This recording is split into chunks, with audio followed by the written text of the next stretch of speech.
Hello students, welcome back. आज का हमारा जो टॉपिक है वो अमोनिया रहेगा। हम नाइट्रोजन के कंपाउंड्स को स्टडी कर रहे हैं यहाँ पे वन बाय वन। हम नाइट्रोजन को पढ़ चुके हैं, आज हम अमोनिया को पढ़ने वाले हैं। अमोनिया का जो फॉर्मूला है क्या रहता है? NH3। ओके, NH3 जो है अमोनिया का फॉर्मूला रहता है। ये बहुत ही स्मॉल क्वांटिटी के अंदर एयर और सॉइल के अंदर प्रेजेंट रहता है और ये बनता किस तरीके से है? By the decay of nitrogenous organic matter. बहुत सारा जो ऑर्गेनिक मैटर होता है वो नाइट्रोजिनस नेचर का रहता है, तो जब भी वो डिके होता है तो उसमें जो एक कंपोनेंट होता है वो जो अमोनिया है वो बनता है। तो यहाँ देखिए एग्जाम्पल लिखा हुआ है, जैसे यूरिया है नाइट्रोजिनस जो मैटर है, तो यूरिया को जब वाटर के प्रेजेंस के अंदर ट्रीट किया जाता है तो ये किस में कन्वर्ट हो जाता है? अमोनियम कार्बोनेट के अंदर। और जो अमोनियम कार्बोनेट है ये फर्दर जो है डिवाइड हो जाता है अमोनिया, वाटर और कार्बन डाइऑक्साइड के अंदर। तो इस तरीके से जो अमोनिया है वो हमें ऑब्टेन हो जाता है। Secondly, manufacturing of ammonia. Ammonia की मैन्युफैक्चरिंग किस तरीके से करते हैं? इसके लिए जो मोस्ट फेमस प्रोसेस है उसे जाना जाता है हैबर प्रोसेस के नाम से। Haber process. ओके, हैबर जो है वो साइंटिस्ट का नाम है। इन्होंने सिंथेसिस ऑफ अमोनिया के लिए प्रोसेस दी थी जिसे हैबर प्रोसेस के नाम से जाना जाता है। According to this process N2 + 3H2 converted into 2NH3 in the presence of iron oxide and molybdenum. Molybdenum जो है वो प्रोमोटर का काम करता है यहाँ पर एट 700 केल्विन टेम्परेचर। तो अगर ये रेंज टेम्परेचर की दी जाए और ये catalyst as a catalyst use किया जाता है, आयरन ऑक्साइड जो है molybdenum as a promoter use किया जाता है, इनकी प्रेजेंस में जो सिंथेसिस ऑफ अमोनिया है ये बनाया जाता है और इस प्रोसेस को हैबर प्रोसेस के नाम से जाना जाता है। ये one of the most famous and most important reaction है।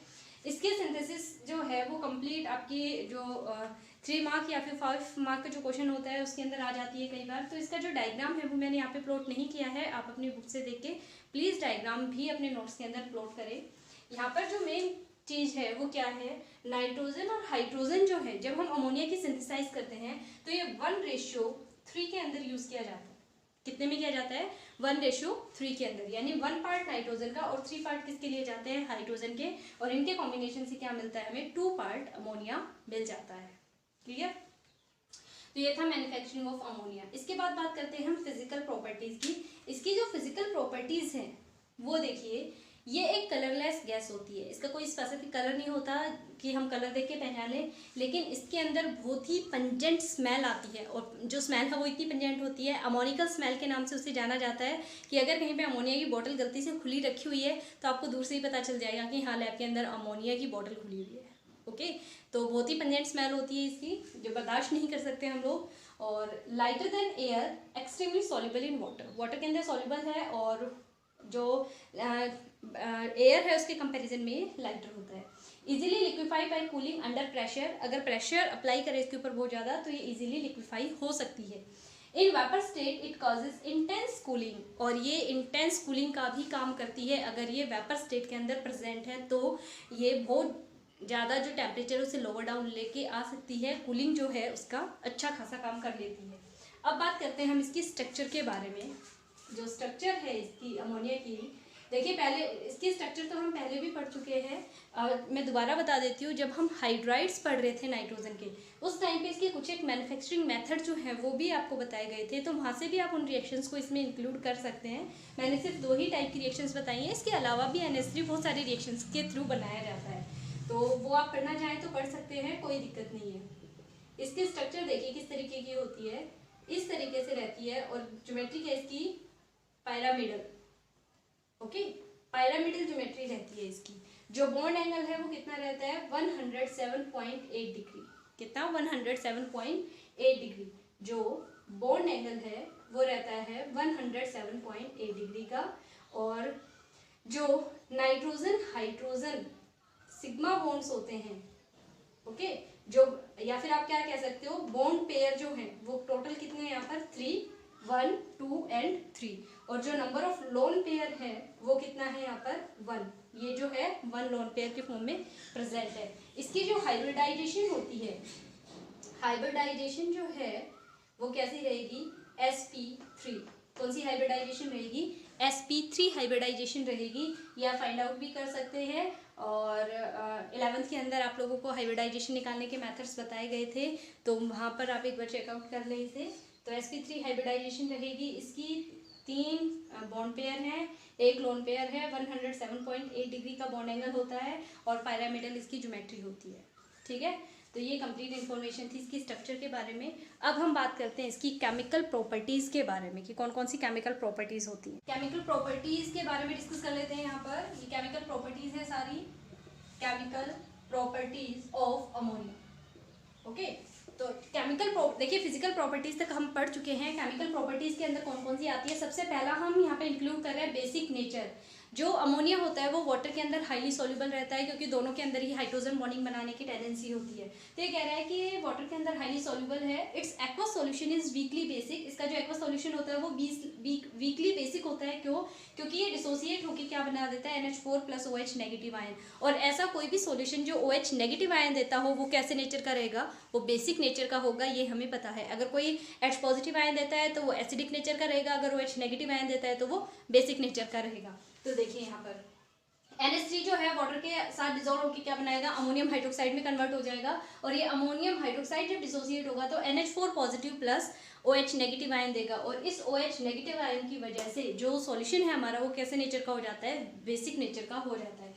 इसके अलावा NH3 जब HCl के साथ रिएक्ट करता है, HCl एक एसिड है, इसके साथ रिएक्ट करके सोल्ट बना देता है। और हमें ये बात पता है जब भी एसिड और बेस आपस में रिएक्ट करते हैं तो क्या होता है, सोल्ट जनरेट होता है। तो यहाँ पर इसने क्या बना दिया, सोल्ट बनाया है। तो इससे भी ये कंफर्म हो गया कि ये क्या है, बेसिक नेचर का है।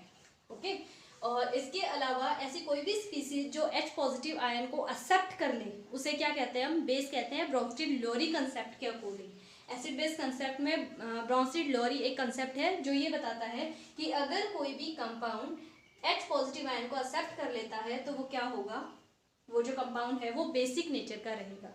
तो इन दोनों रिएक्शंस के थ्रू ये कंफर्म हो गया कि ये कैसे नेचर का है, बेसिक नेचर का है। इसके अलावा एज ए लेविस बेस, ये एज ए लेविस बेस भी एक्ट करता है। क्यों? क्योंकि लेविस एक साइंटिस्ट था जिसने ये बताया था कि अगर कोई भी ऐसी स्पीसीज है जिसके पास lone pair of electron present हो, ओके, तो यहाँ पे जो नाइट्रोजन होता है, अभी हमने इसकी जब स्ट्रक्चर बनाई तब बताया था कि इसके पास एक लोन पेयर प्रेजेंट होता है। तो जो नाइट्रोजन एटम है उसके पास लोन पेयर प्रेजेंट रहता है, तो जिस वजह से किसकी तरह बिहेव करता है, Lewis base, strong Lewis base की तरह बिहेव करता है। यहाँ पे एग्जाम्पल है NH3 + BF3 जो है, NH3 लेविस बेस का काम करता है, BF3 लेविस एसिड का काम करता है, और दोनों मिलके क्या बना देते हैं, इस तरीके का एक कंपाउंड बना देते हैं। NH3 का जो लोन पेयर है वो इसने डोनेट कर दिया, बॉन्ड बना लिया BF3 के साथ। और ये किस नेचर का बॉन्ड होता है, कोऑर्डिनेट बॉन्ड होता है, जिस वजह से इस तरीके के एरो मार्क से दिखाया हुआ है। ओके, तो ये लेविस बेस और ये लेविस एसिड, ये इजीली लोन पेयर को डोनेट कर रहा है और ये लोन पेयर को एक्सेप्ट कर रहा है, तो कोऑर्डिनेट बॉन्ड बन जाएगा दोनों के बीच में और ये कंपाउंड फॉर्म कर लेंगे। इसी तरीके से जब सिल्वर पॉजिटिव जो है ये लेविस एसिड की तरह बिहेव करता है और NH3 लेविस बेस की तरह बिहेव करता है, क्योंकि इसके पास लोन पेयर प्रेजेंट है, तो इस तरीके का कॉम्प्लेक्स जनरेट कर लेंगे। और ये दोनों ही रिएक्शंस इस चीज को कंफर्म करवाती हैं कि जो NH3 है वो किसकी तरह बिहेव करता है, लेविस बेस की तरह बिहेव करता है। अब सेकेंड रिएक्शन देखिए, reaction with heavy metal salt solution. अगर हमने कोई हैवी मेटल सोल्ट लिया है, इसका सॉल्यूशन ले रखा है, तो देखिए FeCl3 का मैंने हैवी मेटल सोल्ट ले रखा है यहाँ पर आयरन का, और ये अमोनियम हाइड्रोक्साइड के साथ जब रिएक्ट करवाते हैं हम इसे तो ये कन्वर्ट हो जाता है फेरिक हाइड्रोक्साइड के अंदर, यानी आयरन जो है इसका हाइड्रोक्साइड में कन्वर्ट हो जाता है और ये PPT की फॉर्म में प्रेसिपिटेट बना लेता है और नीचे सेटल हो जाता है और साथ में अमोनियम क्लोराइड बनता है। तो इस तरीके की रिएक्शन जो है ये सॉल्ट जो है हाइड्रोक्साइड, सॉरी जो मेटल हाइड्रोक्साइड है उसके अंदर कन्वर्ट करवा देता है। ठीक है, तो इस तरीके की जो रिएक्शन है इसकी वो दिखाई गई है कि जब हैवी मेटल सॉल्ट के साथ ये रिएक्ट करेगा तो उसके प्रेसिपिटेट बनवा देता है। अब नेक्स्ट है ऑक्सीडेशन।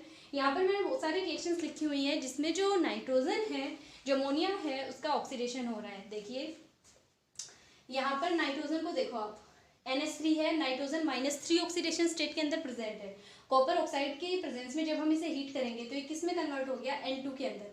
-3 ऑक्सीडेशन स्टेट से ये 0 ऑक्सीडेशन स्टेट के अंदर चला गया, तो इसका क्या हो गया, -3 से किस में चला गया, 0 ऑक्सीडेशन स्टेट के अंदर, है ना। प्लस की साइड बढ़ता जा रहा है तो क्या हो रहा है, यहाँ पे ऑक्सीडेशन हो रहा है। इसी तरीके से इस रिएक्शन के अंदर आप देखें NH3 जो है वो -3 ऑक्सीडेशन स्टेट के अंदर प्रेजेंट है और किस में कन्वर्ट हो गया है, 0 ऑक्सीडेशन स्टेट के अंदर। तो यहाँ भी क्या हो रहा है, इसका ऑक्सीडेशन हो रहा है। और ये जो रिएक्शन है one of the most famous reaction है, ऑसवाल्ड प्रोसेस जो होती है उसके नाम से जाना जाता है। इसका यूज़ किया जाता है नाइट्रिक एसिड के सिंथेसिस के लिए। कौन से एसिड के लिए? नाइट्रिक एसिड के सिंथेसिस में यूज़ किया जाता है। NH3 को ऑक्सीजन की प्रेजेंस में जब रिएक्ट करवाया जाता है in presence of platinum rhodium gas at 500 Kelvin temperature and 9 bar pressure, तो it is converted into NO+6H2O। इसके अंदर भी जब आप देखेंगे तो ये -3 से -2 ऑक्सीडेशन स्टेट के -1 ऑक्सीडेशन स्टेट के अंदर कन्वर्ट हो रहा होता है, और ये किसमें क्या हो रहा है? यहाँ पर भी ऑक्सीडेशन प्रोसेस हो रही है। तो ये जो प्रोसेस है ऑसवाल्ड प्रोसेस है। वैसे HNO3 जब हम डिटेल में पढ़ेंगे तब मैं बताऊंगी इसके बारे में आपको। रिएक्शन विद नेस्लर रिएजेंट, ये आपने लैब में रखा देखा होगा नेस्लर रिएजेंट बोतल के अंदर। तो ये जो रिएजेंट होता है ये अमोनिया का टेस्ट करने के लिए यूज़ किया जाता है। जो नेस्लर रिएजेंट इसका फॉर्मूला होता है K2HgI + KOH। पोटेशियम हाइड्रोक्साइड की प्रेजेंस में K2HgI जो है ये प्रेजेंट रहता है। जब NH3 के सॉल्यूशन के अंदर इसे डाला जाता है, इसके कुछ ड्रॉप डाली जाती हैं, तो ये मिलन्स बेस के अंदर कन्वर्ट हो जाता है। और जो रिएक्शन होती है वो किस तरीके की बनती है? ये कॉम्प्लेक्स बनाता है NH2HgOHgI, इस तरीके का एक कॉम्प्लेक्स बना लेता है जिसे मिलन बेस के नाम से जाना जाता है। तो ये नेस्लर रिएजेंट जो है स्पेसिफिक अमोनिया के डिटेक्शन टेस्ट के लिए यूज़ किया जाता है। और साथ में पोटेशियम आयोडाइड बनेगा और H2O बनेगा। ठीक है, तो ये इंपॉर्टेंट रिएक्शन है, ये भी आप ध्यान रखें। ये तो नेम रिएक्शन है, ओके। और ये इसके बेसिक कैरेक्टर को बता रही हैं सारे के सारे। तो ये कुछ एक आपकी जो केमिकल प्रॉपर्टीज़ थी वो। इसके अलावा मैं एक फ्लो चार्ट बना रही हूँ यहाँ पर केमिकल प्रॉपर्टीज़ के रिगार्डिंग, वो और देखिए आप एक बार। यहाँ पर देखिए एक फ्लो चार्ट बनाया हुआ है जिसमें अमोनिया डिफरेंट केमिकल रिएजेंट्स के साथ रिएक्ट कर रहा है और सुटेबल प्रोडक्ट्स को जनरेट कर रहा है। तो यहाँ पे देखिए क्लोरीन के साथ जब इसे रिएक्ट करवाया जाता है अमोनियम क्लोराइड के अंदर कन्वर्ट हो जाएगा, साथ में नाइट्रोजन गैस मिलेगी। सेम जब अमोनिया को एक्सेस ऑफ Cl2 की प्रेजेंस में रिएक्ट करवाया जाता है तो ये कन्वर्ट हो जाता है NCl3 के अंदर और साथ में HCl बनता है। जब NaOCl के साथ इसे रिएक्ट करवाया जाएगा तो ये NH2 जो हाइड्रोजन होता है उसमें कन्वर्ट हो जाता है और साथ में NaCl + H2O बनेगा। सोडियम मेटल के साथ जब इसे रिएक्ट करवाया जाता है तो NaNH2 के अंदर कन्वर्ट होगा, साथ में हाइड्रोजन बनेगा। और CO2 के साथ जब इसे ट्रीट करवाया जाता है 453 to 473 kelvin and at 220 atmospheric pressure, special temperature और प्रेशर रेंज के अंदर जब CO2 के साथ हम इसे रिएक्ट करवाते हैं तो ये यूरिया प्रोवाइड करवाता है और साथ में वाटर मॉलिक्यूल्स जनरेट होते हैं। तो ये इसकी कुछ एक केमिकल प्रॉपर्टीज़ थी जो हम पढ़ चुके हैं सारी। तो इसकी केमिकल प्रॉपर्टीज़ खत्म हो गई। अब लास्ट में हम बात करते हैं इसके यूजेस के बारे में, क्योंकि यूजेस के बिना तो आपका कोई भी टॉपिक कंप्लीट होगा ही नहीं।